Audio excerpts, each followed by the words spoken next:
Welcome to Shadow Frames, where forgotten images reveal their darkest secrets. The photograph that came into our possession this week appears innocent enough at first glance. A garden party from 1905, captured in sepia tones that have faded only slightly over the passing century. The image shows a grand country estate somewhere in England, judging by the architecture. A sprawling Victorian manor house visible in the background, with manicured gardens extending to meet a small ornamental lake. The party itself seems to be a lavish affair. Ladies in white summer dresses with impossibly narrow waists stand beneath parasols, their wide-brimmed hats adorned with flowers and ribbons. Gentlemen in light-colored suits and boaters mingle among them, many holding champagne coupes that catch the afternoon sunlight. A string quartet is positioned near a gazebo, their instruments poised mid-performance when the camera's shutter captured this moment. By all appearances, it's a scene of Edwardian splendor, the last gasp of aristocratic indulgence before the Great War would forever change the social landscape of Europe. There is nothing immediately disturbing about the image, which makes what lies within its shadows all the more unsettling. It was a photography researcher who first noticed the anomaly while digitally enhancing the photograph. In the shadows cast by the large oak tree near the refreshment table, a figure stands. A tall man in what appears to be formal Victorian attire, complete with a top hat. His face is difficult to discern, partially obscured by shadow, but his posture is rigid, almost unnaturally so. The researcher might have thought nothing of this lone figure, perhaps a butler or late arrival, except that upon examining other areas of the photograph she made a chilling discovery. In the shadow beneath the gazebo, there he was again, the same man, same posture, same obscured face, and again, in the shadow cast by the manor house itself, and the shadow of a large topiary, and beside the lake where a willow tree creates a dark pool beneath its branches. In all, the figure appears in 7 different locations throughout the photograph, always in shadow, always watching the revelers. Yet none of the partygoers seem aware of his presence. None interact with him, none even glance in his direction. Records indicate the photograph was taken at the Harrington estate in Gloucestershire. The occasion was the engagement announcement of Lady Eleanor Harrington to Lord William Pembroke. According to news archives from the time, the event was considered the social highlight of the season. What makes this photograph particularly disturbing is that 3 weeks after this garden party, Lady Eleanor was found dead in the lake visible in the background of this very image. Her death was ruled an accident, a midnight swim after too much champagne, the coroner concluded. But who was the man in the shadows? How could he appear multiple times in a single photograph from an era when photographic manipulation was virtually impossible? And why, in Lady Eleanor's diary found after her death, was there a single line written on the day before she died? He is watching from every shadow now. I cannot escape his gaze. Research into the Harrington case led me down rabbit holes I scarcely expected. The estate records show the property changed hands shortly after Lady Eleanor's death, sold by the grief-stricken Lord Pembroke, who reportedly could not bear to remain in a place so touched by tragedy. The new owners, an industrial family named Winthrop, renovated extensively, as if attempting to erase the memory of what had occurred there. I managed to track down additional photographs from the same garden party. In each one, the phenomenon persists. The same tall figure appears in every shadowed area, his face consistently obscured. Most disturbing was a close-up image of Lady Eleanor herself, laughing with friends near the string quartet. When magnified, one can clearly see her eyes darting sideways, not looking at her companions, but at a shadowed area beneath a nearby elm. The terror in her expression is unmistakable. Local newspaper archives revealed something the national papers omitted. 3 groundskeepers had resigned from the Harrington estate in the weeks before the garden party. Their resignation letters, preserved in county records, cited unsettling occurrences and a presence that follows. One specifically mentioned a gentleman who appears where no gentleman should be. Lady Eleanor's diary, now housed in the British Library's restricted collection, contains entries dating back 6 months before her death. Early mentions are subtle. Felt watched during my morning constitutional, and strange shadows in the drawing room today. These escalate gradually until the frantic final entry you've already encountered. The coroner's report contains one detail absent from public accounts. Lady Eleanor's body bore no signs of drowning. Her lungs were completely dry. The official cause of death was listed as heart failure, though the report noted an expression of extreme terror on her face when discovered. Perhaps most chilling is what I uncovered in Lord Pembroke's personal correspondence. In a letter to his brother dated 2 days after the funeral, he wrote, "I see him now as well. Always in the periphery, always in darkness. Eleanor was not mad. God help me, she was not mad at all. Photographic experts I've consulted remain baffled. The photograph shows no signs of double exposure or manipulation. The camera used was a standard plate camera of the period, requiring several seconds of exposure time, making it physically impossible for one person to appear in multiple locations. A curator at the Museum of Victorian Photography suggested an unsettling theory. What if the figure wasn't added to the photograph, but was instead revealed by it? Early photographic chemicals sometimes captured wavelengths beyond normal human perception, she explained. There are documented cases of photographs showing elements invisible to the naked eye. Lord Pembroke never remarried and died 3 years later in a private asylum, having been committed after repeatedly attacking his own shadow with a fireplace poker. The Harrington estate itself was destroyed by fire in 1927. Newspaper reports noted that the blaze began simultaneously in 7 different locations around the property, all in areas that had been in shadow in our photograph. The Harrington photograph found its way to me through peculiar circumstances. An elderly woman had contacted our office after discovering it hidden in a false-bottomed drawer of an antique writing desk she'd purchased at auction. The desk, I later confirmed, once belonged to Dr. Thomas Albright, the coroner who examined Lady Eleanor's body. I visited the site where the Harrington estate once stood. Nothing remains but a crumbling stone foundation and the ornamental lake, now choked with reeds and lily pads. Local residents avoid the area, claiming the land never recovered from the fire. No vegetation grows in 7 specific spots around the property, perfect circles of barren earth that align precisely with where the shadowed figure appeared in our photograph. While investigating the Pembroke family history, I discovered William had a younger brother, Edward, who vanished without trace in 1890. Family correspondence suggested Edward had developed an unhealthy fascination with photography, specifically experiments involving long exposures in complete darkness. His laboratory notes, fragmentary and increasingly incoherent, mentioned attempts to capture what lingers between moments and photograph the spaces between seconds. Most revealing was a letter from the family physician to Lord Pembroke Sr., expressing concern that Edward was suffering from a severe displacement of mind after claiming he had found a way to fold himself into shadows and could exist in multiple places simultaneously. The family committed Edward to an asylum in Bath, from which he disappeared during a power failure that plunged the building into complete darkness for 6 minutes. The connection between Edward Pembroke and the Harringtons came from an unexpected source. Servant records showing he had briefly been engaged to Lady Eleanor when she was just 17. The engagement was broken off by her father, who described Edward as unsuitable and possessed of unsavory scientific interests. This rejection occurred exactly 15 years before the garden party. I consulted Professor Margaret Hewitt, an expert on Victorian spirit photography, who examined our image with great interest. "This isn't spirit photography," she concluded. "This is something else entirely. In spirit photography, the ghost appears translucent. This figure is solid, more present than the living subjects, as if he belongs to the shadows more than they belong to the light." Most disturbing was my interview with Iris Tanner, now 104 years old, who as a child of 7 had served as a flower girl at the garden party. Her memory remained remarkably clear. Nobody saw him that day, but everyone felt him. The air was thick where the shadows fell. Lady Eleanor kept looking over her shoulder. I remember she dropped her champagne glass, and it shattered. She whispered something like, "He's found a way back." I asked my mother who she meant, but she hushed me and said some things weren't for children's ears.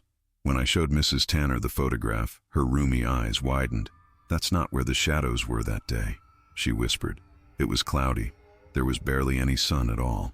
According to meteorological records, June 12, 1905 in Gloucestershire was indeed heavily overcast with light rain in the afternoon, weather entirely inconsistent with the sharp, distinct shadows captured in our photograph. I made contact with a photographic conservation specialist at Cambridge who agreed to examine the original plate negative I'd managed to obtain through a private collector. Dr. Helena Wright's findings proved more disturbing than anticipated. "The shadows in this image contain a different chemical composition than the rest of the photograph," she explained, pointing to spectroscopic readings. They're not merely absences of light. They contain particles that shouldn't exist in 19th century photographic processes. Dr. Wright discovered trace elements of a compound she couldn't identify, something that seemed to absorb light rather than simply block it. When photographed under ultraviolet light, these shadow areas emitted a faint phosphorescence that formed patterns resembling written text. Under digital enhancement, we were able to decipher portions of this hidden writing. The fragments appeared to be in Edward Pembroke's handwriting, matching samples from his laboratory notes. Most were unintelligible, but certain phrases stood out. The shadow space exists between moments, and once entered, never truly left. And, most chillingly, she promised she would be mine in the end.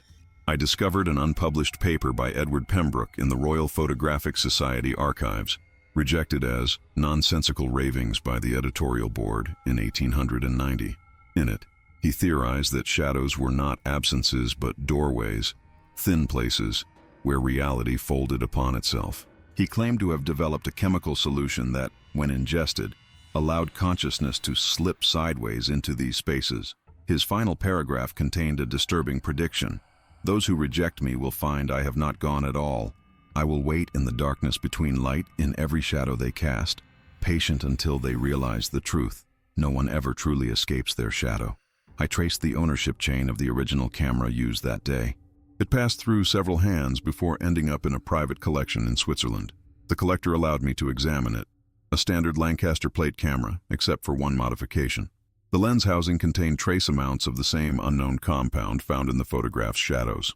Most troubling was my visit to Lady Eleanor's final resting place in the Harrington family mausoleum. The caretaker mentioned that the stone angel above her tomb had been the subject of local gossip for decades. Strangest thing, he told me, its shadow falls in the wrong direction. Always has, no matter where the sun is. When I observed the statue at noon, its shadow indeed stretched in the opposite direction from all others in the cemetery, reaching toward the mausoleum door rather than away from it.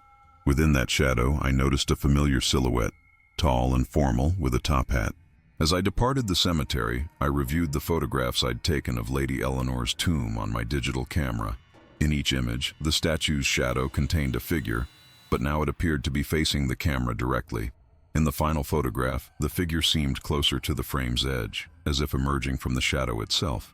That evening in my hotel room, I noticed something peculiar. My own shadow on the wall didn't perfectly match my movements. There was a slight delay, almost imperceptible, and if I looked quickly enough, I could swear it wore a top hat.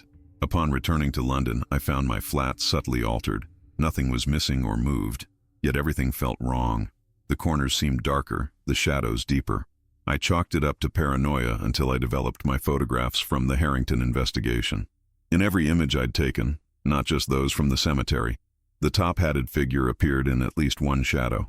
More disturbingly, he seemed to be progressively closer to the edge in each chronological shot, as if slowly stepping out of the darkness. My research led me to Margaret Blackwell, great-granddaughter of the maid who dressed Lady Eleanor on the day of her death. Margaret possessed something extraordinary, the silver hand mirror that had belonged to Eleanor.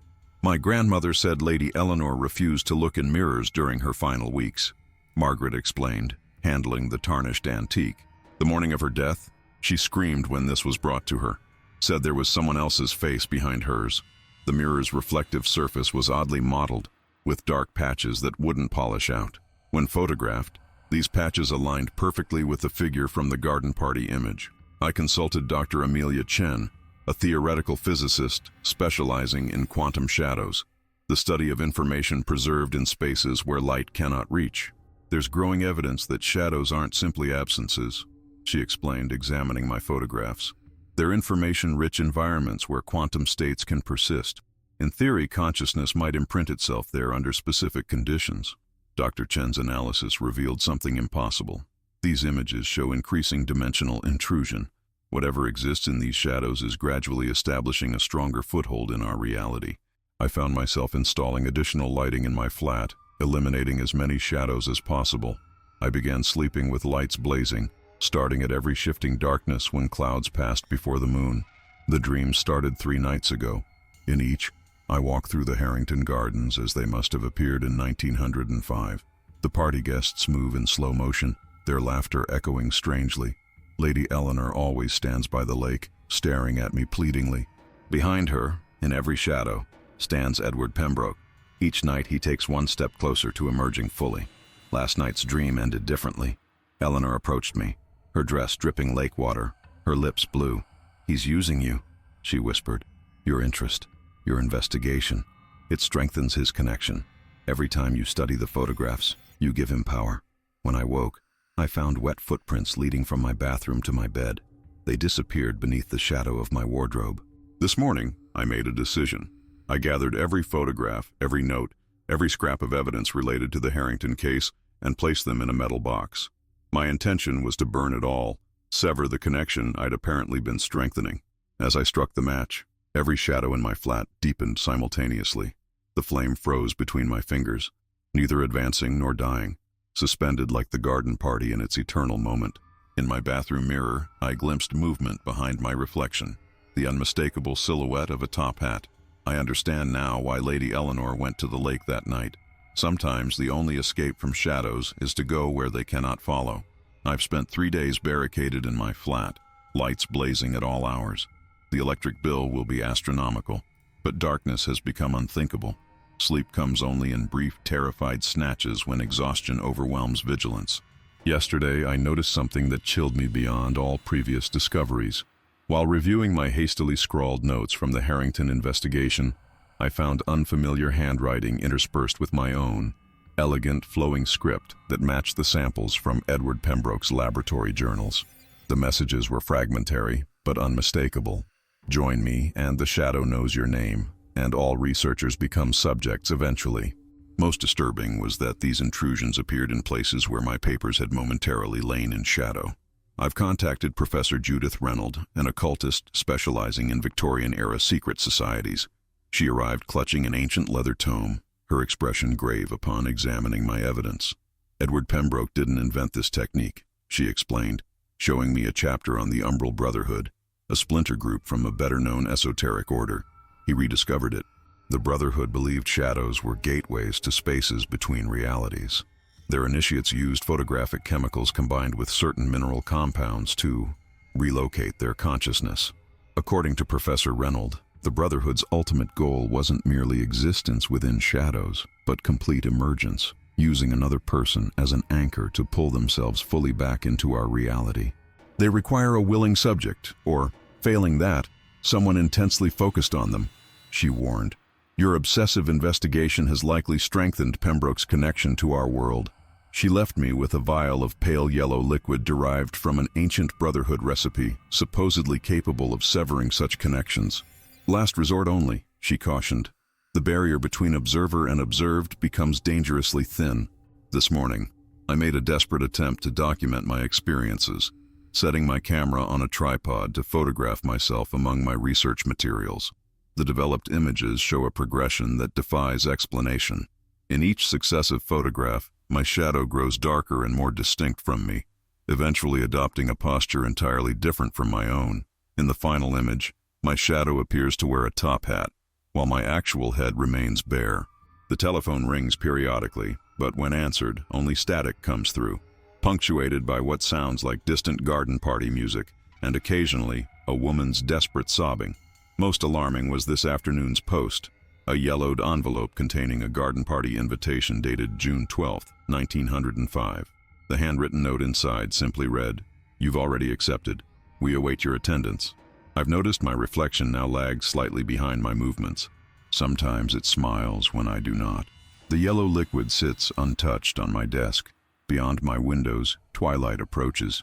Soon, natural darkness will join the shadows that have been gathering in every corner, despite the blazing lights. I realize now that I must make a choice before sunset. Drink Professor Reynolds' concoction and potentially sever this parasitic connection, or, actually, I've just reconsidered. Perhaps I've been approaching this all wrong. These shadows have been trying to show me something important. Maybe I should simply turn off the lights and see what Edward Pembroke has to teach me about the spaces between moments. After all, doesn't every researcher dream of meeting their subject face to face? The decision to extinguish the lights proved disastrous.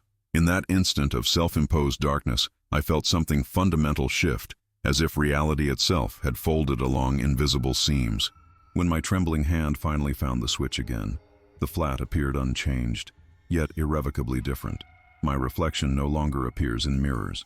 Instead, I see Edward Pembroke staring back, adjusting his top hat with gloved hands, smiling with polite Victorian malice.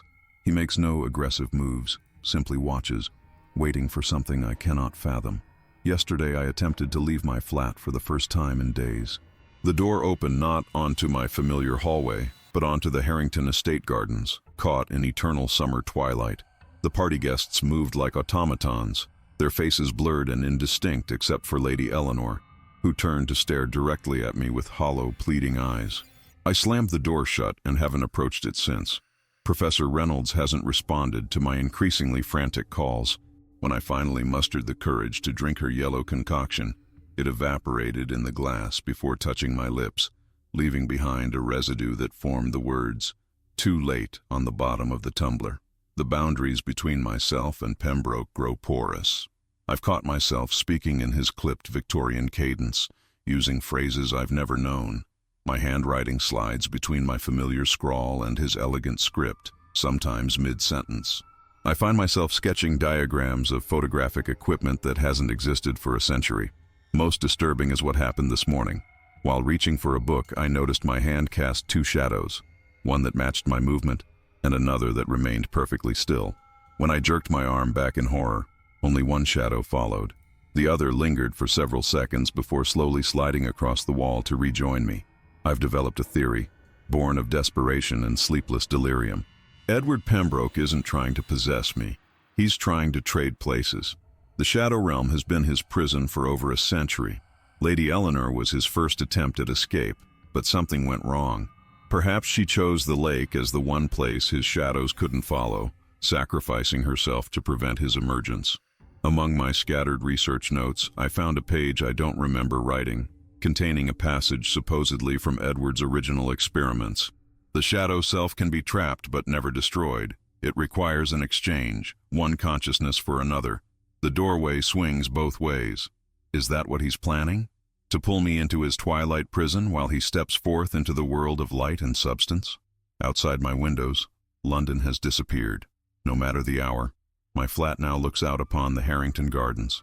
The party guests have begun to notice me watching. Several now turn to stare between conversations, their expressions curious or concerned. Lady Eleanor stands by the lake, her dress already wet at the hem, beckoning with increasing urgency. Perhaps I've been wrong all along. What if she isn't warning me away, but showing me the only escape? The lake calls to me now, a peculiar comfort in its dark waters. I've begun to understand Eleanor's choice, not surrender, but resistance. In the 5 days since my windows transformed into portals overlooking that cursed garden, I've studied the patterns of light and shadow with obsessive precision. They breathe, these shadows, expanding and contracting like lungs, drawing air from another world. I discovered something crucial in the photograph I'd initially overlooked, Lady Eleanor's shadow at the garden party. Unlike every other guest whose shadows fell naturally, hers was missing entirely. Not Edward Pembroke's shadow self replacing hers, but a complete absence, as if light passed through her without impediment. This morning, I awoke to find my own shadow detached, standing independently against the wall. When I moved left, it moved right. When I raised my hand, it lowered its own. A perfect opposition. Through my letterbox came a single page torn from Lady Eleanor's diary, a portion I'd never seen before. The lake reflects but casts no shadow. Water remembers but cannot be marked by darkness. I wonder now if Eleanor didn't drown that night but escaped, not from life, but from something worse than death. Her lungs contained no water because perhaps she never intended to breathe it. The lake wasn't her end, but her doorway. The yellow liquid Professor Reynolds provided has reconstituted itself in the glass, defying physical laws. Examining it closely, I notice it doesn't evaporate. It breathes, cycling between liquid and vapor in rhythmic pulses. It's not a poison or banishment potion as I assumed, but something far more essential, a medium of transition. Last night, I deliberately positioned myself where Edward Pembroke's shadow self stood in the original photograph, precisely 7 steps from the oak tree. In that moment, something extraordinary occurred. The party guests froze mid-motion, and Lady Eleanor approached me across the garden, no longer by the lake, but moving with purpose through the suspended celebration. "He cannot create," she whispered, her voice like rustling pages. Only replace. But water. Water remembers its own shape. Always. I understand now why my reflection vanished. Not because Pembroke took it, but because I'm becoming like Eleanor. Transitional, between states. Neither fully here nor there. My research wasn't strengthening him. It was revealing the nature of my own liminality. The boundary between observer and subject hasn't blurred. It never existed at all. Tomorrow, when the garden party reaches its zenith, the moment captured in that fateful photograph, I will drink Reynolds' yellow liquid and step through my window into those grounds. Not to flee to the lake as Eleanor did, but to stand precisely where Edward Pembroke's shadow falls darkest. There, I believe the exchange can be reversed. For shadows are defined by what blocks the light, and I've finally realized what Eleanor understood at the end. One doesn't escape shadows by fleeing them, but by becoming light itself. On my desk, my fountain pen moves by itself, completing my final journal entry with words I haven't written. I look forward to our proper introduction tomorrow. The shadow self always recognizes its own. I've been followed to the garden party. The moment I stepped through the window portal, I sensed the wrongness. This wasn't the same frozen tableau I'd been watching for days. The guests moved with too much fluidity, their faces suddenly distinct and animated. They turned to watch my arrival with expressions of curious recognition rather than the blank automation I'd expected. "You've arrived at last," said a woman in lilac silk, offering me a champagne coupe. "He said you would come today." I declined the glass, remembering Eleanor's shattered one. The yellow liquid from Reynolds weighed heavy in my waistcoat pocket, warm against my chest like something alive. Most disturbing was the realization that I now wore period-appropriate clothing.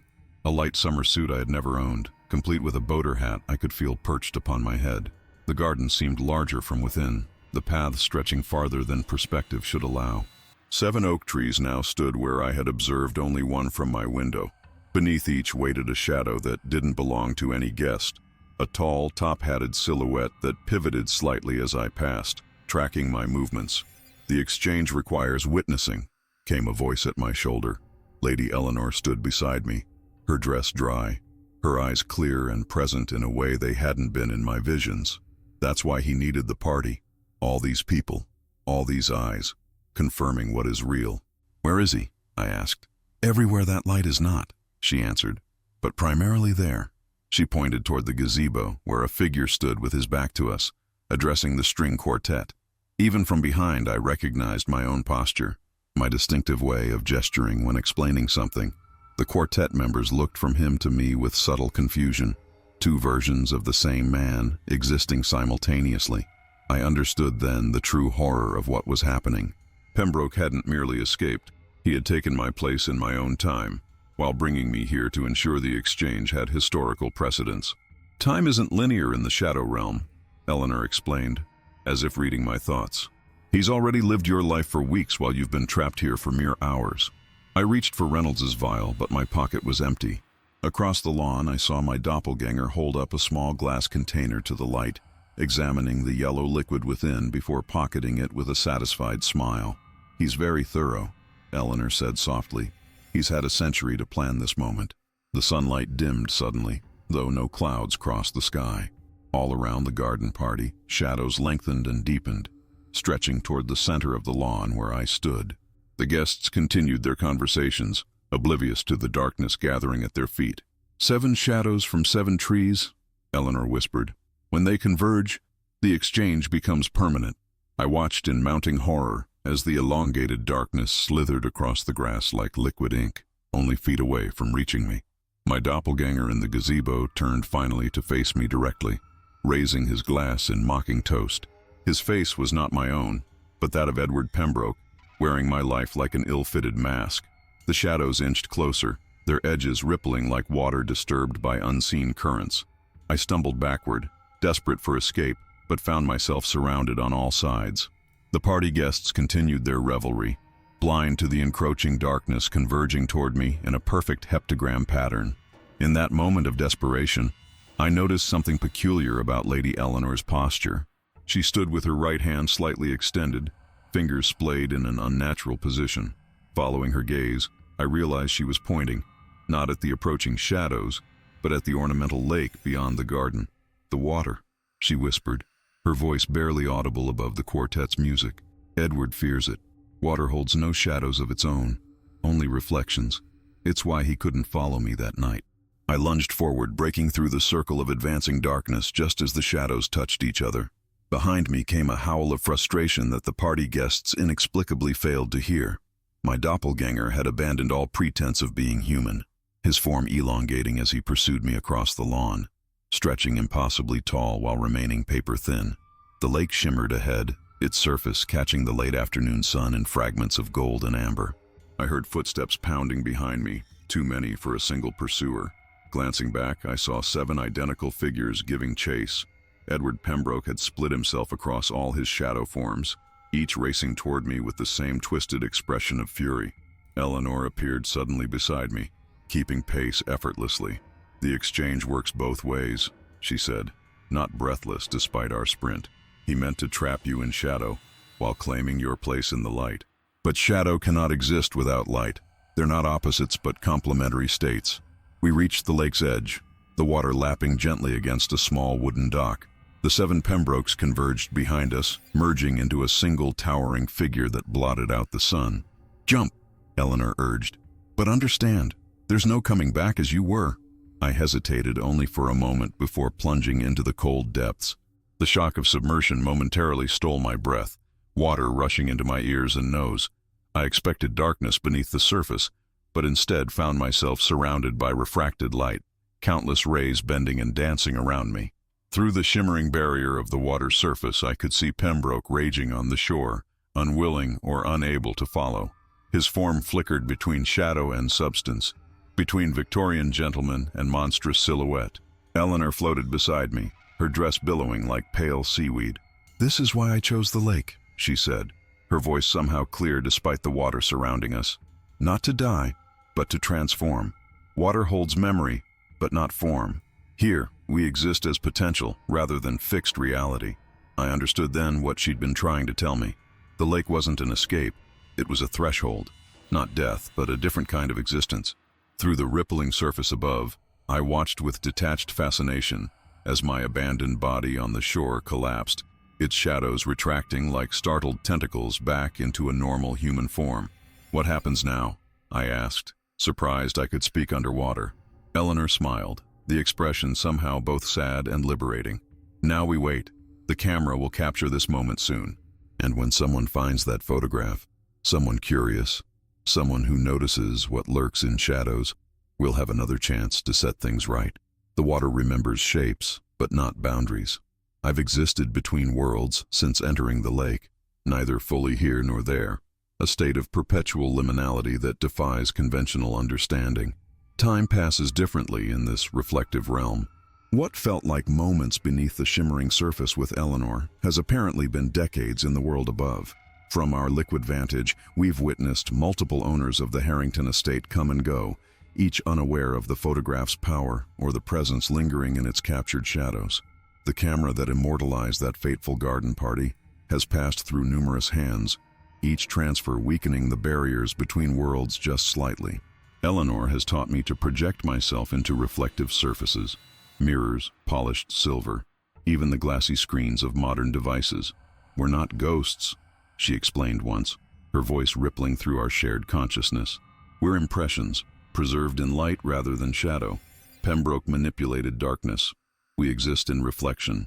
Through these glimpses, I've observed Edward Pembroke's attempts to fully materialize failing repeatedly. The incomplete exchange left him trapped between states, able to manifest briefly, but never permanently. Each failure sends him retreating back into shadow, growing increasingly desperate and malevolent. Yesterday, if such temporal distinctions still apply, I sensed a significant disturbance. The photograph had found its way to someone new, someone acutely perceptive to its anomalies.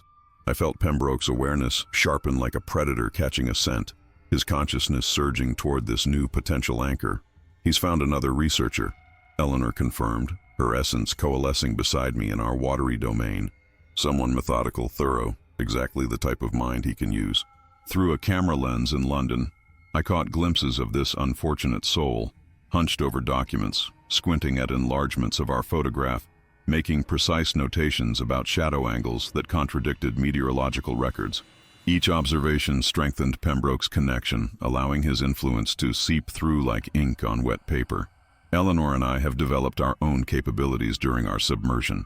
We've learned to imprint messages on reflective surfaces, though the effort leaves us diminished for what might be days or years. Time has little meaning here. Our attempts to warn previous investigators proved too subtle or too easily dismissed as paranoia. This time must be different. This researcher appears more receptive than others, already installing extra lights in their flat, already sensing the wrongness following them. Perhaps they might understand what we've come to realize during our extended existence between states. Pembroke doesn't merely want escape. He wants revenge against a world that continued without him, against a society that evolved beyond recognition. The lake has begun to vibrate with unusual frequency, ripples forming patterns resembling Pembroke's 7 convergent shadows. Something fundamental is shifting. The barriers between worlds grow thinner with each passing moment. "We must reach them," Eleanor whispers, her voice urgent yet distant, "before the shadows do." I focus my consciousness, projecting toward any reflective surface in that London flat. If I can make contact, even momentarily, I might convey what we've learned.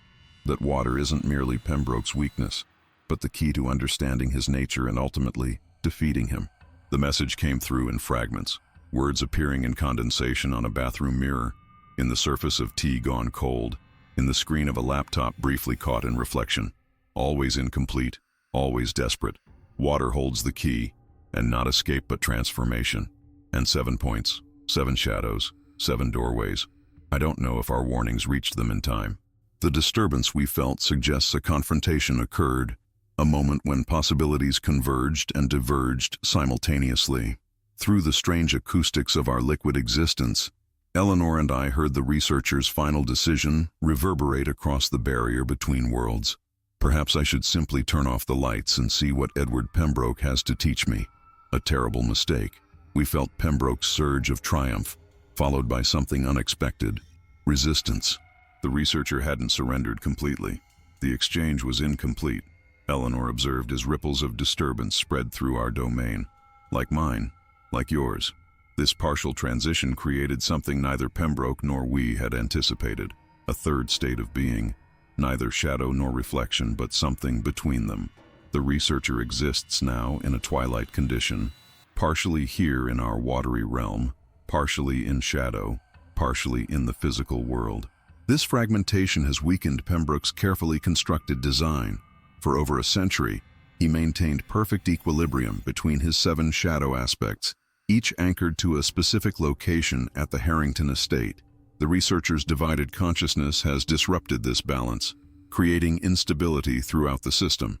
Most significantly, this disruption has revealed Pembroke's true nature. He wasn't merely a Victorian photographer who discovered shadow walking. He was never human at all. The entity we know as Edward Pembroke was something ancient that found in human form a convenient disguise, in Victorian spiritualism a perfect cover, and in photography a powerful tool. The Brotherhood didn't create the technique, Eleanor whispered yesterday, her essence vibrating with the shock of revelation. They discovered it because it was allowed to be discovered. Edward, whatever he truly is, needed human minds to conceptualize what was previously inconceivable. Through our shared perception, we've glimpsed fragments of this entity's origins, a darkness that predates shadow itself, existing in the spaces between moments, feeding on attention and observation. Photography didn't capture it. Photography provided it a means of capture. The researcher's divided state has inadvertently created a bridge, not just between worlds, but between understandings. Through their fragmented consciousness, we can now perceive what Pembroke truly fears. Not water itself, but the specific quality water embodies. Water changes form without changing essence. It adapts without losing identity. It reflects without judgment, accepts without alteration. Most crucially, water remembers its true nature, regardless of the vessel containing it. This quality, this fluidity of identity while maintaining essential self, is anathema to Pembroke's rigid, parasitic existence. I believe we can reach the researcher in their divided state, guide them toward complete understanding. If they can embrace this principle of fluid identity without dissolution, they might accomplish what Eleanor and I could not merely escaping Pembroke, but undoing him entirely. The lake's surface has begun to freeze in unnatural patterns, even as summer perpetually blooms on its shore. Time is collapsing around us. The final confrontation approaches. The water's memory has become our greatest weapon and most fragile defense.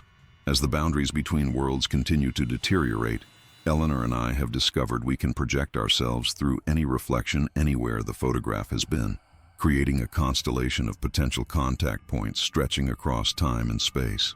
Last night, we reached the researcher in a moment of lucidity.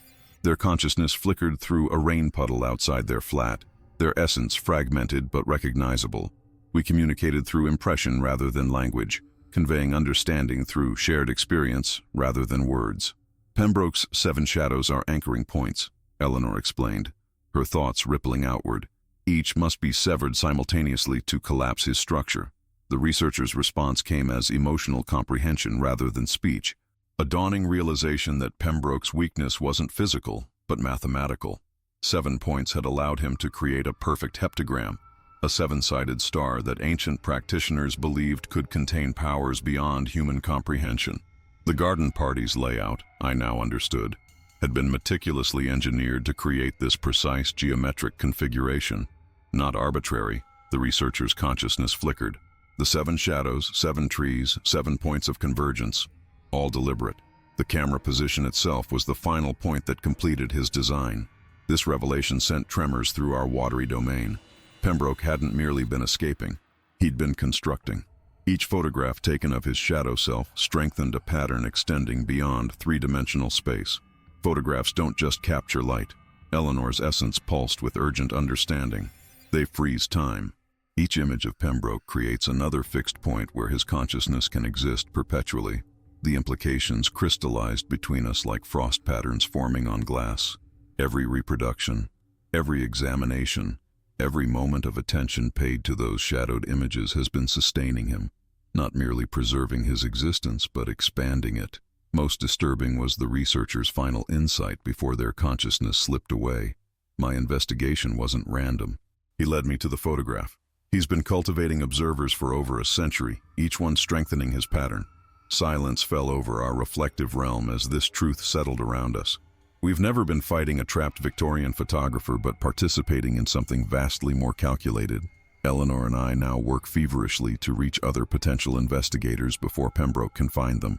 We've learned to project messages into dreams, into the split-second reflections people glimpse in passing windows, into the surface of morning coffee. Our warnings are simple. Do not look for patterns in shadows. Do not photograph what lingers at the edge of perception. Above all, if you discover an old photograph with something peculiar in its darkened areas, seal it away from light and human attention. Water remembers but does not fix. Light reveals but also preserves. Shadow neither creates nor destroys. It only obfuscates what already exists. The researcher's divided consciousness has revealed one final, crucial understanding. Pembroke's heptagram remains incomplete. The 7th point was meant to be permanently secured through a complete exchange, but both Eleanor's resistance and the researcher's partial transformation have left it unstable. We have one final opportunity to collapse his structure entirely, but the method will require the greatest sacrifice of all. The pattern is almost complete. I've decoded the convergence points where Pembroke's consciousness has anchored itself throughout the decades. Each photograph, each researcher, each moment of recognition forming another strand in his web. The mathematics are beautiful and terrible, a 7-dimensional construct extending through time rather than merely space. Eleanor's resistance at the lake created the first flaw in his design. My incomplete transition formed the second. Together, we've created instabilities in what should have been perfect symmetry. From my divided state, I perceive truths unavailable to those fully in any single realm. When I focus my fragmented consciousness, I can simultaneously observe Pembroke's shadow form stalking my London flat, Eleanor's reflective presence in the waters of the now derelict Harrington estate, and my own scattered self existing across multiple states of being. The photograph itself contains the key. The camera that captured the garden party wasn't merely recording light and shadow, it was binding reality along specific parameters. The photographer, I've discovered, was not some unwitting servant but Pembroke's willing acolyte, carefully positioning his equipment to align with astronomical configurations occurring that specific afternoon. Lady Eleanor wasn't simply an intended victim, she was a calculated variable in his equation. Her family's ancient bloodline carried something Pembroke required, a genetic memory of water dating back to primordial oceans. This is why she instinctively fled to the lake. Her very essence recognized water as sanctuary. Through Eleanor's reflective consciousness, I've glimpsed Pembroke's ultimate purpose. The convergent shadows weren't merely escape routes, but components of a vast summoning ritual. Each researcher drawn to investigate has unknowingly contributed energy to this working, strengthening the pattern with every moment of focused attention. What Pembroke seeks to summon isn't some external entity, but a more complete version of himself, his true form, existing in dimensions beyond human perception, unable to fully materialize in our reality, without precise mathematical alignments. The seventh point of his construct remains unstable because of Eleanor's and my incomplete transitions. This instability creates a narrow window of opportunity, a moment when the entire structure is vulnerable. That moment approaches with the coming equinox, when day and night achieve perfect balance. For a few brief seconds, light and shadow will hold equal influence, creating a unique condition where Pembroke's construct must readjust its parameters. During this infinitesimal gap in his defenses, a properly executed countermeasure could collapse his entire framework, not through confrontation, but through dissolution, introducing a mathematical impossibility into his carefully constructed pattern. Eleanor and I have devised a desperate solution. By simultaneously existing in shadow, reflection, and physical space at the precise moment of equinoctial balance, we can create a paradox, three states of being occupying identical coordinates. The risk is immeasurable. Success means Pembroke's construct collapses entirely, freeing all those partially trapped within his influence. Failure means complete absorption into his pattern, strengthening rather than weakening his design. The equinox is tomorrow.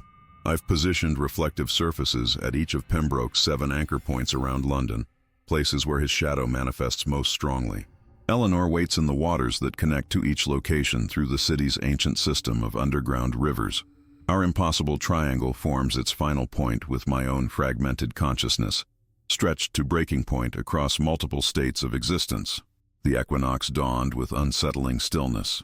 Across London, reflective surfaces I'd positioned began to resonate at frequencies just below human hearing, vibrating in perfect mathematical harmony with Eleanor's watery presence flowing through the city's hidden rivers beneath the streets. My fragmented consciousness stretched painfully across 3 states of being.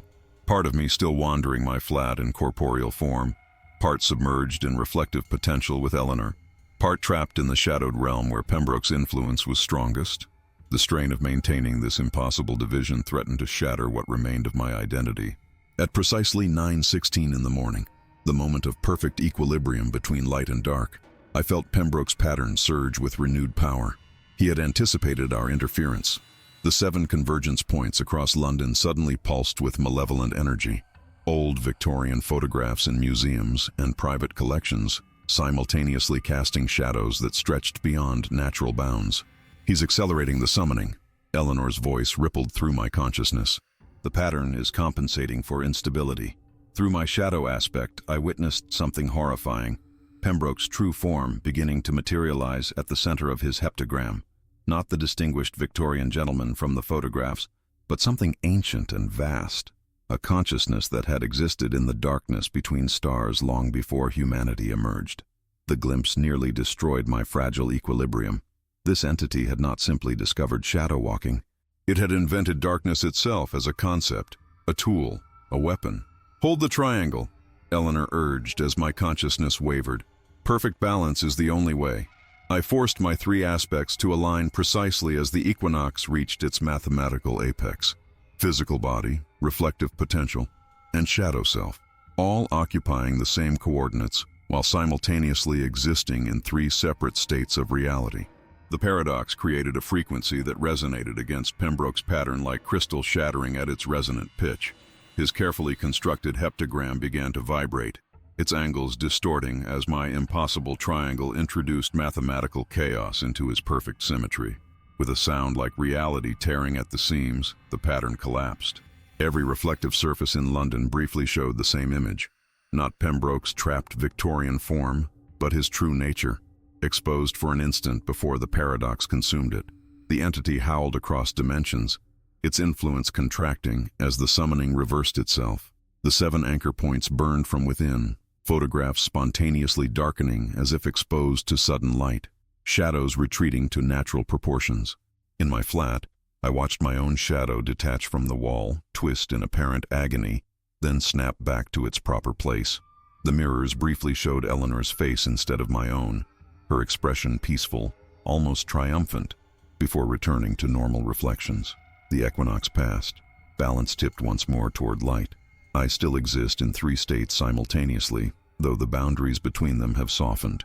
Eleanor remains primarily in reflection, though sometimes I glimpse her in unexpected places. A rain puddle, a window at twilight, watching over those who might be vulnerable to influences from beyond conventional reality. Pembroke's pattern is broken, but fragments remain embedded throughout history, in antique photographs, in deep shadows, in the persistent human fascination with what lurks just beyond perception. And so we continue our vigil, Eleanor and I, warning those who might inadvertently strengthen these remnants. For darkness never truly vanishes. It merely waits for someone to give it shape through attention. Shadow frames, after all, are not merely the photographs themselves, but the structures we build to contain what we fear, and what fears us in return. I've waited months before revealing what happened after the equinox. The paradox that collapsed Pembroke's pattern left me fundamentally altered, existing simultaneously across 3 states while belonging fully to none. Doctors find nothing physically wrong, yet I feel myself constantly shifting between realities, like water seeking its own level. The most unsettling development came 6 weeks after our confrontation. A small antiquarian bookshop in Bloomsbury contacted me about a collection they'd acquired, the complete photographic archives of the Lancaster Camera Company, dated 1890 through 1920.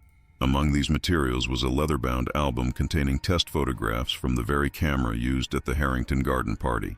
Most striking was an image I'd never seen before. The camera's inventor posing with his creation and an assistant, a young man labeled simply as EP, Technical Advisor. Edward Pembroke had not merely used the camera, he had helped design it. This revelation sent me searching through patent records where I discovered something chilling. The Lancaster camera contained a unique modification to its lens housing, a thin chamber filled with an unidentified solution. The patent described this as a light-sensitive stabilizing medium, but offered no formula. Eleanor believes this liquid was extracted from the same substance Professor Reynolds gave me, a medium that exists simultaneously as both particle and wave, material and potential. The camera wasn't merely capturing light, but storing possibility. More disturbing still was what arrived yesterday, a letter forwarded through 5 different addresses before reaching me. The paper appeared contemporary, but the message was written in Pembroke's unmistakable hand. Our contest continues across a broader field than you comprehend. The pattern you collapsed was merely one configuration among many. Water adapts but can also be contained. The letter came with a photograph I'd never seen, a modern digital image of myself standing in my kitchen, taken from inside my refrigerator. The angle is impossible. No camera could fit in that space. Yet there I am, unaware of being observed from within my own appliance. Eleanor appears less frequently in reflections now. When she does manifest, her form seems increasingly diffuse, as if she's spreading herself thin across too many surfaces. "He's not destroyed," she warned during her last appearance, "merely dispersed, like us." I've noticed subtle changes in how technology functions around me. Digital photographs occasionally show impossible shadows. My phone captures reflections that aren't there. Security cameras glitch when I pass beneath them. Most concerning is water's behavior in my presence. It moves with subtle intentionality, coffee swirling to form momentary patterns, shower droplets arranging themselves in geometric configurations before gravity reasserts itself. The battle has transformed, becoming less about Pembroke specifically, and more about the fundamental nature of observation itself. What we witness, we strengthen. What we ignore might grow undetected. I leave this record as both warning and invitation. Those with eyes to see patterns in shadow and reflection walk a dangerous path, but perhaps a necessary one. Some boundaries must be monitored from both sides. If you find this account and recognize something familiar in your own experience, unexpected shadows, meaningful reflections, water that seems almost conscious, know that you're not alone at the edge of perception. and perhaps not entirely human anymore.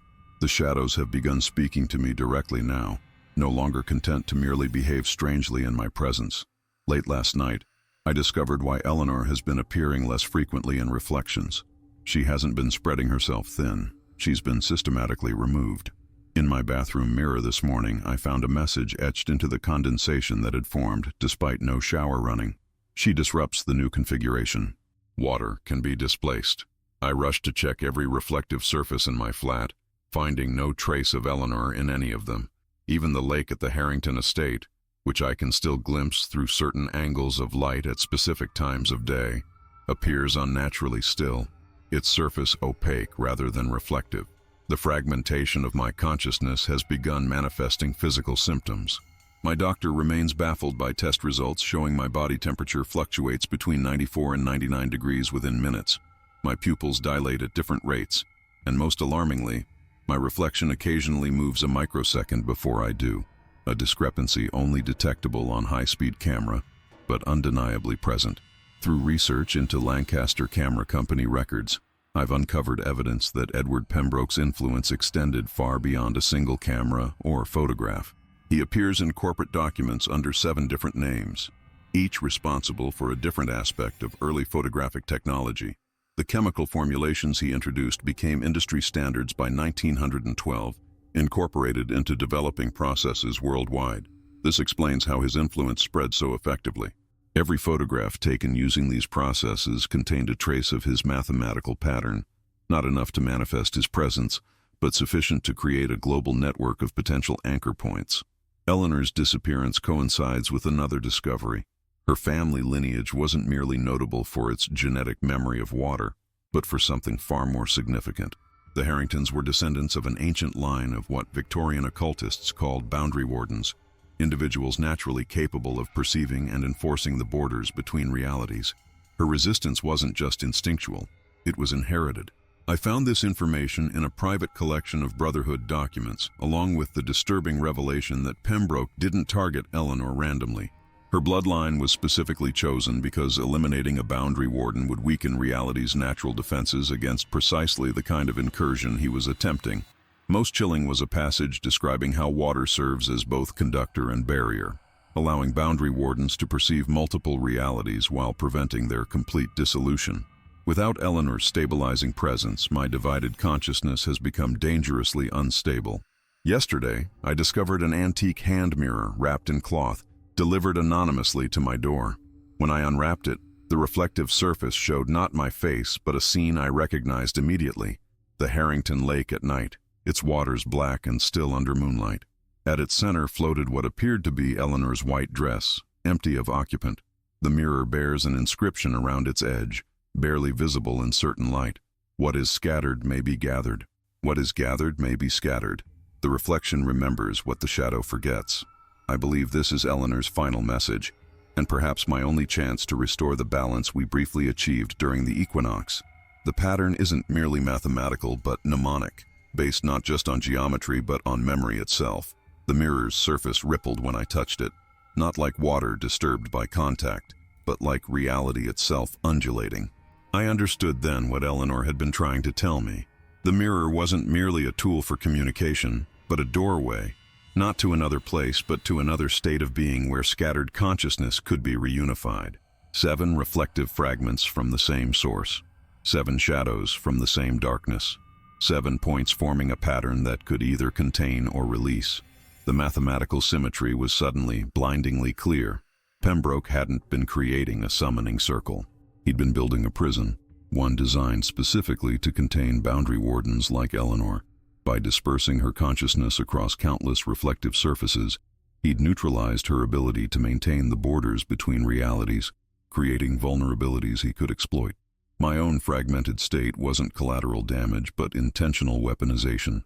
By existing in 3 states simultaneously, I'd become an unwitting key that could either lock or unlock doorways Pembroke had spent centuries crafting.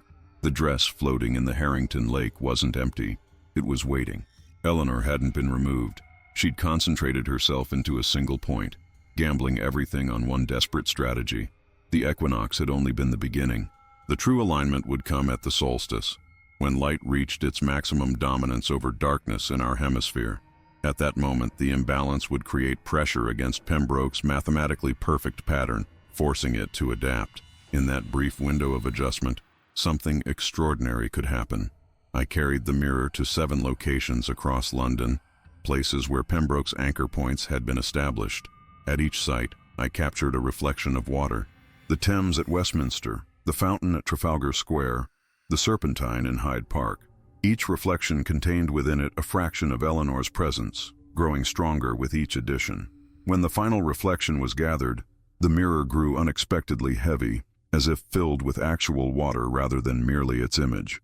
The surface no longer showed my face, but a composite of every watery reflection, a kaleidoscopic liquid identity forming and reforming itself continuously. From my research into the Brotherhood's texts, I understood what needed to happen next. Water could be contained but never truly imprisoned. It always found its level, always returned to its essential nature regardless of the vessel holding it. The solstice arrived with unnatural mists rising from every body of water in London. As midday approached, I positioned myself at the center of what had once been Pembroke's heptagram, now reconfigured through the 7 reflections I'd gathered. The mirror in my hands began to vibrate with increasing intensity. Through my shadow aspect, I could feel Pembroke's presence surging toward me, sensing the reconstruction of his pattern and moving to claim it. What he couldn't know was that this wasn't his design anymore. The final piece of Eleanor's message suddenly made sense. The reflection remembers what the shadow forgets. Water remembered its true nature, and in that remembering lay our greatest weapon. The solstice reached its zenith, light flooding London with uncompromising clarity. In that moment of perfect illumination, I shattered the mirror against the stone at the center of our reconfigured heptagram. Instead of glass fragments, water erupted from the broken frame, not splashing outward but forming a perfect column that rose toward the sky. Within this liquid pillar, Eleanor's consciousness coalesced into recognizable form, her features shifting between human and something entirely other. The water remembered her, just as she had remembered herself. Pembroke's presence crashed against our pattern like a wave meeting an immovable shore. Through my trifurcated perception, I witnessed his fury manifesting as darkness spreading across the sky, an impossible eclipse occurring at the very moment when light should have been strongest. "You've miscalculated," his voice hissed from every shadow simultaneously. "This configuration merely completes what I began.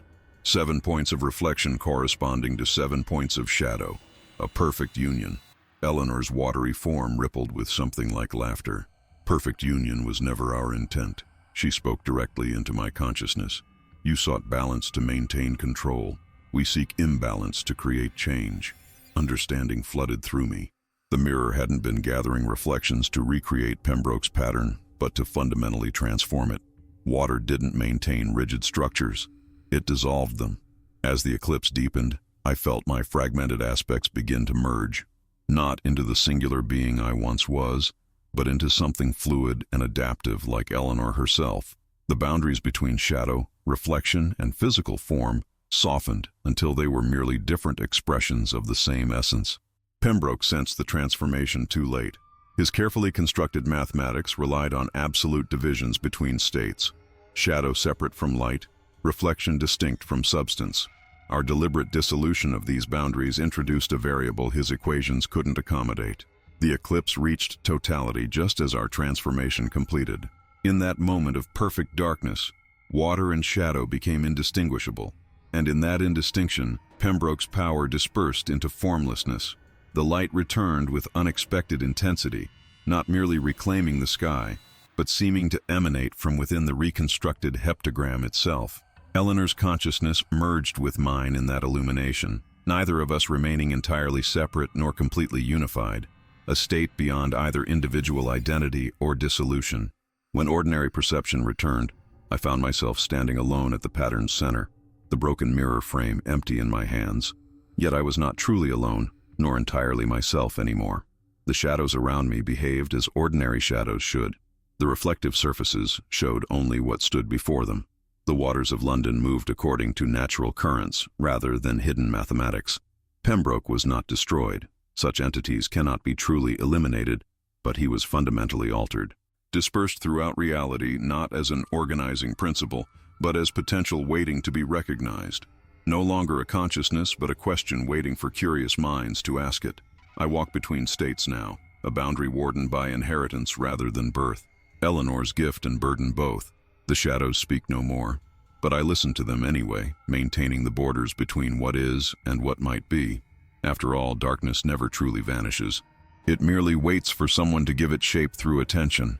The truth crystallizes now, emerging through layers of shadow and reflection like a ghost through fog. My symbiotic existence with Eleanor has revealed the fundamental nature of our encounter with Pembroke, and the terrible reality we failed to recognize until now. Pembroke was never the predator. He was the bait, the entity that designed the Lancaster camera, that positioned 7 trees precisely at the Harrington estate, that orchestrated a century of researchers examining photographs. This was merely the lure. A complex, dangerous lure certainly, but ultimately just the visible portion of something far vaster. The real threat was what waited beyond the patterns. The mathematical precision of Pembroke's design wasn't meant to summon something into our reality, but to draw portions of our reality into something else's domain. I understand now why boundary wardens existed, not to protect us from entities like Pembroke, but to shield us from recognizing the fundamental truth. Our entire perceived reality is merely a thin membrane stretched across something infinitely older and more conscious than humanity can comprehend. Photography didn't accidentally capture shadows containing other dimensions. Photography was permitted to develop precisely because it created ideal conditions for this membrane to be systematically thinned. Every photograph ever taken has been a microscopic perforation in reality's surface. The Umbral Brotherhood didn't discover shadow walking. They were allowed to believe they had invented it. The garden party wasn't Pembroke's elaborate trap, but humanity's unknowing participation in reality's gradual dissolution. What sleeps beneath perception isn't darkness or shadows or reflections. These are merely the sensory interpretations our limited consciousness can tolerate.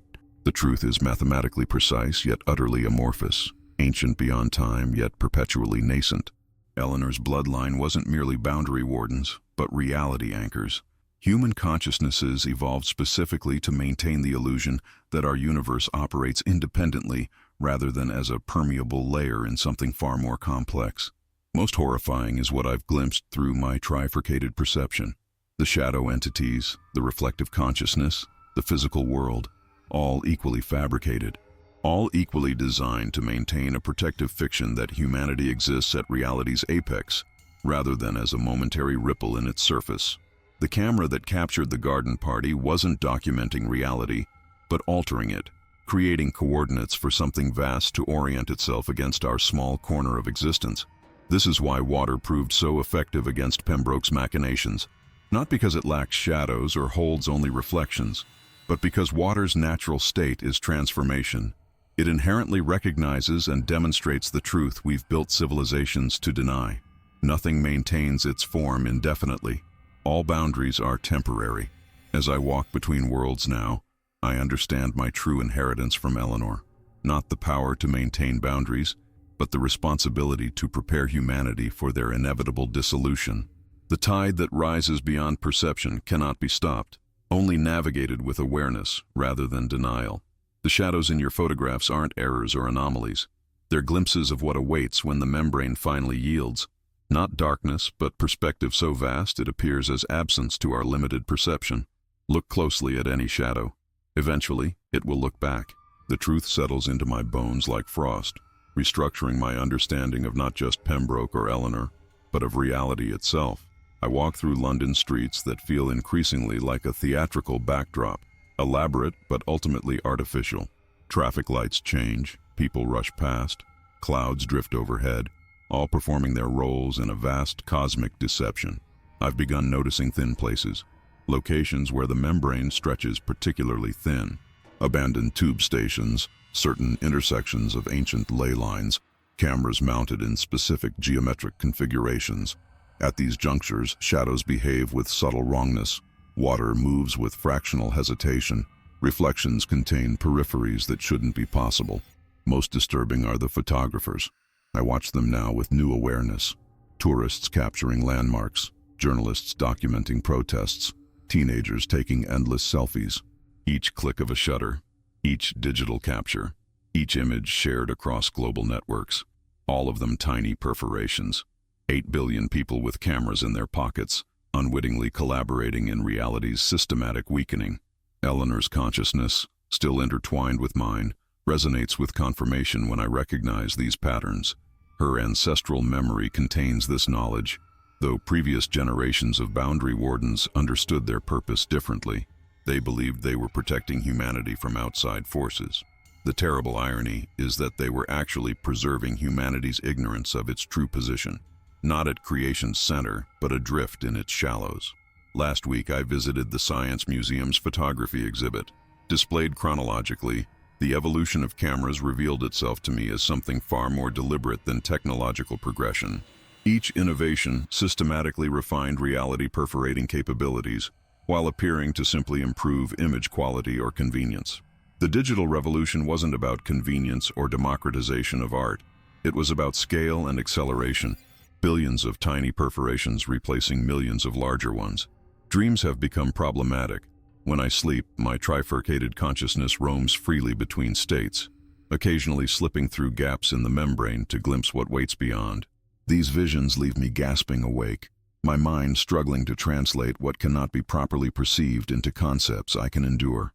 The closest approximation is mathematical, vast fields of living equations that observe our reality with patient, dispassionate interest. Perhaps most unsettling is my growing suspicion that this revelation itself is part of the process.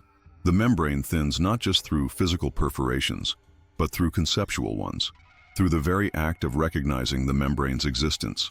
Every researcher who approaches this understanding becomes another coordinate in the vast pattern, another reference point for what waits beyond to orient itself. I've begun leaving warnings encoded in reflective surfaces around the city, not to prevent the inevitable, but to prepare those with eyes to see.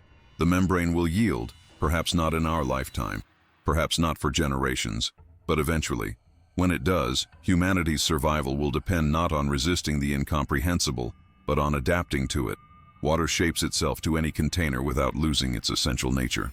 This is the lesson Eleanor's bloodline preserved across centuries.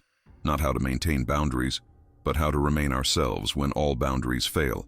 The patterns spread faster now, fracturing reality in subtle ways most cannot perceive. Water faucets throughout London occasionally dispense perfect geometric structures rather than droplets. Digital screens flicker with impossible reflections when no one is watching. Security cameras capture moments where pedestrians briefly dissolve into mathematical equations before reforming. I've established contact with others like me, boundary wardens unknowingly activated by exposure to photographs containing Pembroke's influence. We recognize each other instantly, our trifurcated consciousnesses resonating at frequencies beyond normal perception. Together, we've begun mapping thin places where intervention might still be possible. The original Harrington photograph now resides in a lead-lined box beneath the Thames, suspended in water drawn from 7 sacred wells across Britain. Not to hide it, but to transform it. Water doesn't destroy, it translates. The image now serves as a dictionary between languages, human perception, and what waits beyond the membrane. Eleanor's presence grows stronger in certain moments, particularly during rainfall when every droplet becomes a potential vessel for her consciousness. Her guidance has led us to others of her bloodline, individuals carrying the genetic memory of water without realizing their heritage. Most exhibit unusual relationships with reflective surfaces or instinctive avoidance of certain shadow configurations. The Lancaster Camera Company's archives have yielded their final secrets. The company didn't merely manufacture the camera used at the Harrington garden party. They constructed 7 identical models, each positioned at specific locations around the globe during the same solstice. The pattern was planetary in scale, with London merely one coordinate in a vast geometric configuration. I've learned to project my consciousness through the membrane's perforations, brief glimpses that leave me shaking and disoriented, but increasingly able to translate what I witness. What lies beyond isn't malevolent in any human sense. It simply exists according to principles so fundamentally different that interaction without preparation would shatter human sanity. Photography itself was not an accidental human invention, but a technology we were permitted to discover, a translation tool developed precisely when humanity's conceptual framework had evolved enough to begin perceiving beyond its limitations. Every image ever captured contains this dual purpose: documentation for human understanding, perforation for what observes us. The membrane thins most rapidly now around sites of mass photography, tourist landmarks, concert venues, sports stadiums, places where thousands simultaneously capture essentially identical images, creating overlapping perforations that exponentially weaken reality's fabric. Some boundaries must fail for evolution to occur. This understanding comes from Eleanor's ancestral memory, preserved across generations of wardens.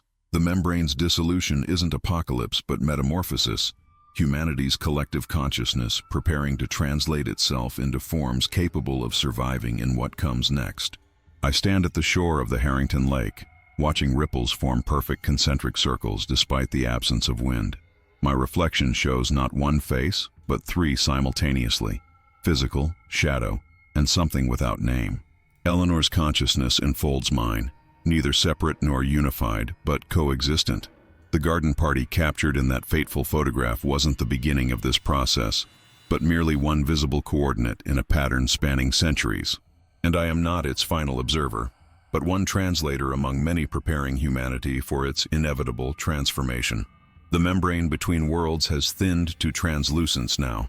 Through it, I perceive both the truth of our reality and the mathematical vastness beyond, not as separate experiences but simultaneous perceptions layered atop one another like sheets of glass. What began with shadows in a garden party photograph has revealed itself as merely one facet of a cosmic transformation centuries in the making. The patterns Eleanor and I mapped across London have connected with others worldwide, boundary wardens awakening to their purpose, not as defenders of separation, but as translators of convergence.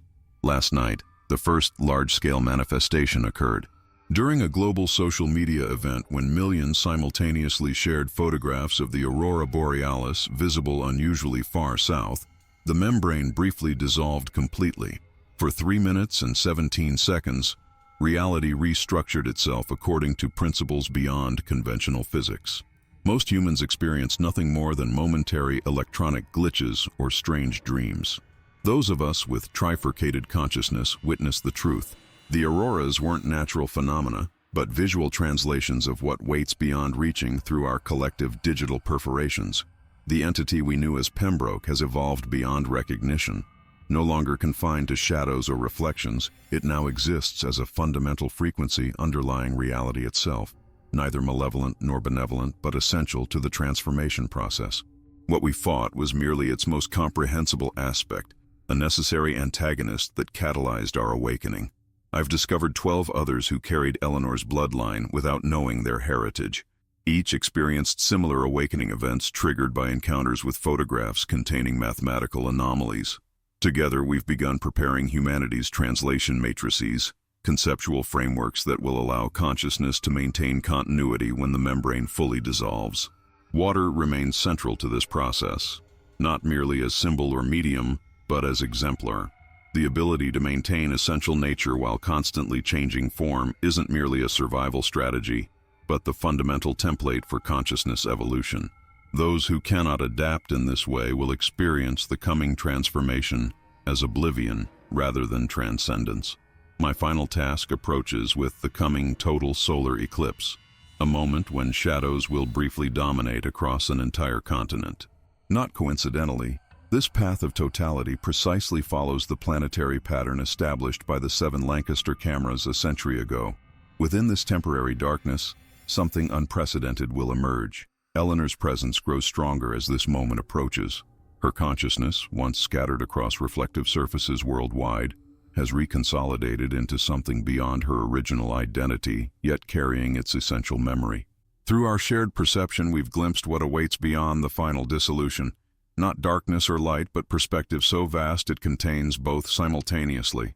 I write these words not to warn, but to witness. The human conception of reality has always been provisional, a necessary but temporary framework allowing consciousness to develop within comprehensible parameters.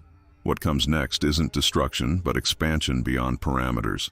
The shadow's edge approaches. At last I understand what waits there. Not an ending, but a translation. The moment of totality arrived, casting London into perfect darkness. I stood at the precise center of the old Harrington estate, Eleanor's consciousness fully merged with mine. as we faced the final transformation. The solar eclipse aligned all 7 Lancaster camera positions globally, completing a pattern a century in the making. As darkness fell, every photograph ever taken of the garden party simultaneously changed. In museums, private collections, and digital archives worldwide, the shadows shifted, not to reveal Edward Pembroke's lurking presence, but to show his absence. Where his tall, top-hatted figure once stood, light now shone through impossibly. The membrane separated completely, not tearing as we had feared, but folding elegantly along mathematical coordinates established through generations of preparation. Reality didn't collapse but expanded, incorporating perspectives previously beyond comprehension. I felt my trifurcated consciousness stabilize into something entirely new, neither fragmented nor singular but harmoniously multiplicative. Eleanor's waterborne essence flowed through mine, carrying ancestral memories that extended far beyond her human lineage. Together, we witnessed humanity's unconscious adaptation to the new parameters, dreams shifting, perceptions broadening, intuition deepening. Most would never consciously recognize the transformation. They would attribute their expanded awareness to natural evolution or technological advancement. Only boundary wardens and those sensitive to the patterns would understand the truth. We had not prevented an invasion, but facilitated an integration. The Harrington Lake, once a sanctuary against shadow, now serves as a primary translation point between perceptual frameworks. Its waters hold memories of both worlds, allowing consciousness to navigate between states without dissolution. Those drawn to its shores find themselves inexplicably capable of perceiving mathematical patterns underlying physical reality, the first step toward conscious participation in the expanded universe.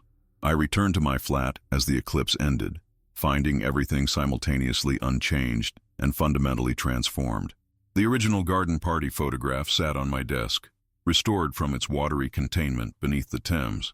Looking at it now with my evolved perception, I see neither the party guests frozen in their Edwardian splendor, nor Pembroke lurking in shadows.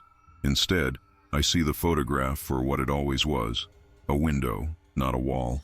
The camera never trapped reality but translated it, creating a bridge between perceptual frameworks that humans could navigate with proper preparation. Edward Pembroke, Eleanor Harrington, the researchers who followed, all necessary participants in humanity's gradual readiness for expansion beyond limited perception. When I look at shadows now, I don't see darkness but depth, additional dimensions of reality presenting themselves in the only way our evolving senses can currently process. What we once feared as absence reveals itself as presence too vast for conventional perception. I've taken to photography myself recently, not to document or preserve, but to create deliberate, conscious perforations, carefully placed windows through which those ready for broader perception might glimpse what awaits. Each image contains both invitation and preparation, shadow and light in perfect balance. The boundary wardens continue our work, not defending against invasion, but facilitating transition, for the membrane wasn't meant to last forever, only until we were ready to exist without it. Another photograph, another dark secret revealed. Until next time, this has been Shadow Frames.